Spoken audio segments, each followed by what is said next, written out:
Okay, welcome back. In this episode, we're going to talk about price and how you can determine a fair price for a record that you're looking for. Now, if you're on eBay, what you can do is use the filters to filter by sold items. That'll tell you, forget about what the person is asking for it. That's fine. I mean, I can list anything for any price. You want to know what are they actually selling for. That's going to tell you what the market is. So look at the sold items. Average out maybe the last three of them. That'll give you a ballpark. Discogs has a very nice feature that they've recently updated that shows you the sales history of a record. This will give you the average selling price. This will help you with concrete data, so you'll know not only what the average price is, but how recent did these prices come from. I think eBay really needs to add that to theirs as well, because don't forget, somebody can list the record for whatever they want to, but what you're interested in is what is it selling for. That way you make sure that you're not overpaying. Another thing you want to look at is when you're looking to buy specifically, you want to buy the seller. You want to look at this person's feedback. You want to look at how long they've been in business. In general, if people leave in feedback and they're complaining about a certain thing, it's probably true. No one's going to be 100% because normally, like most things in life, if you don't have any problems, you're not going to take the time of posting on it, right? So I don't get really too thrown off if somebody has one or twosies, about maybe somebody saying that the shipping was slow. What I really care about is problems people have with the grading, because the grading is where it all is. And here's why this is definitely a problem. If you're buying a 12-inch single, if you're buying one specifically, if you end up getting a bad record, it may not even be worth it to return it, because the return shipping costs may be more or a significant percentage of the price you paid. So now you're stuck with a record that you don't want, and you're probably going to want to lash out and leave feedback negative, which you probably should. But that's why, like I said in my previous video, pay attention to the grading. Make sure you know what the grading is. That's going to help you avoid any potential problems. Another thing I want to tell you, or I want to urge you to do, is to avoid what I consider the cheap record trap. This normally happens with people who are just starting their collection, and normally people feel like, okay, they need to just get volume. I want to come back with just, a stack of records, so I can say, oh look at my stack of records. Look at all these records that I got. The problem with that is buying cheap records is exactly what it is. You're going to have a cheap record. If you're going to take the time of collecting, having a collection, it implies to me that you're going to want to show it to somebody. It's something that you want to be proud of.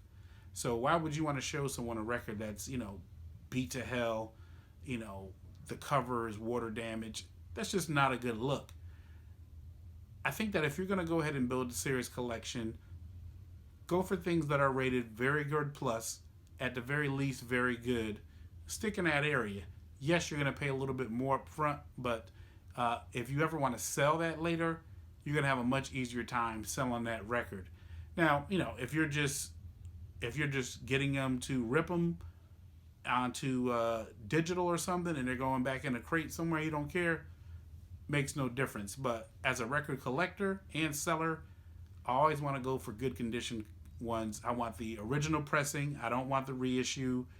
That, to me, helps determine a rare record.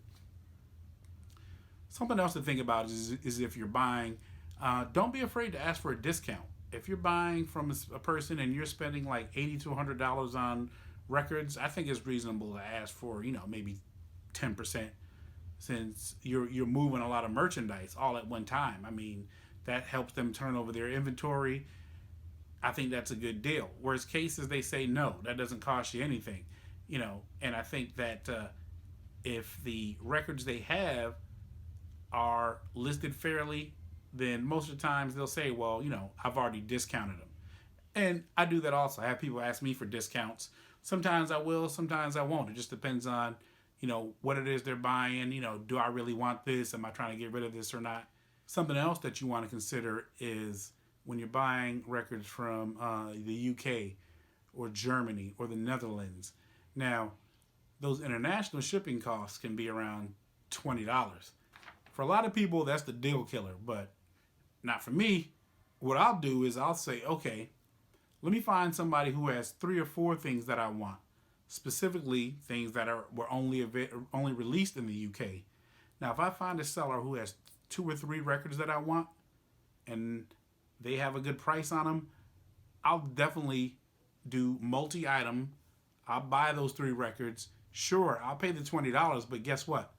They can probably fit those 3 records all in one package. That way, dollar cost averaging, you're not paying that much per record.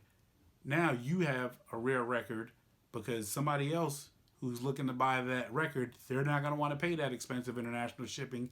You have that record for sale and you have it listed reasonable.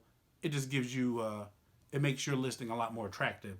So that's at the end of the day. Don't forget, rarity plus condition are going to determine the price. If you're going to take the time of building a record collection, make it an investment. Buy quality, buy things where, if you decide that you're no longer interested in records, you want to get rid of everything, things that you can sell, things that have value. That's just my advice. Let me know what you think. Thanks.